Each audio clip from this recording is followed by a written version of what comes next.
"He was healthy yesterday," said Maud. Her ears twitched nervously. "That doesn't mean anything," pointed out Sir Richfield, the oldest ram in the flock. "He didn't die of an illness.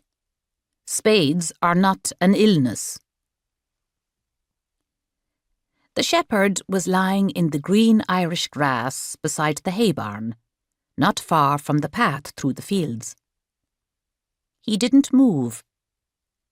A single crow had settled on his woolly Norwegian sweater and was studying his internal arrangements with professional interest. Beside the crow sat a very happy rabbit. Rather farther off, close to the edge of the cliff, the sheep were holding a meeting. They had kept calm that morning when they found their shepherd lying there so unusually cold and lifeless, and were extremely proud of it. In the first flush of alarm, naturally, there had been a few frantic cries of, "Who's going to bring us hay now?" and "A wolf! There's a wolf about!" But Miss Maple had been quick to quell any panic. She explained that here, on the greenest, richest pasture in all Ireland, only idiots would eat hay in midsummer anyway. And even the most sophisticated wolves didn't drive spades through the bodies of their victims.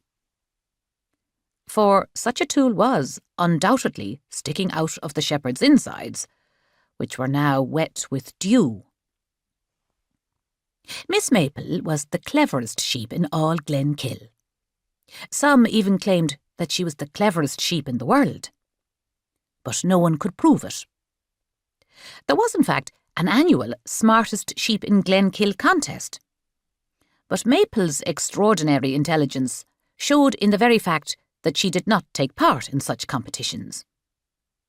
The winner, after being crowned with a wreath of shamrock, which it was then allowed to eat, spent several days touring the pubs of the neighbouring villages and was constantly expected to perform the trick that had erroneously won it the title, eyes streaming as it blinked through clouds of tobacco smoke, with the customers pouring Guinness down its throat until it couldn't stand up properly. Furthermore, from then on, the winning sheep's shepherd held it responsible for each and every prank played out at pasture, since the cleverest animal was always going to be the prime suspect. George Glenn would never again hold any sheep responsible for anything. He lay impaled on the ground beside the path, while his sheep wondered what to do next.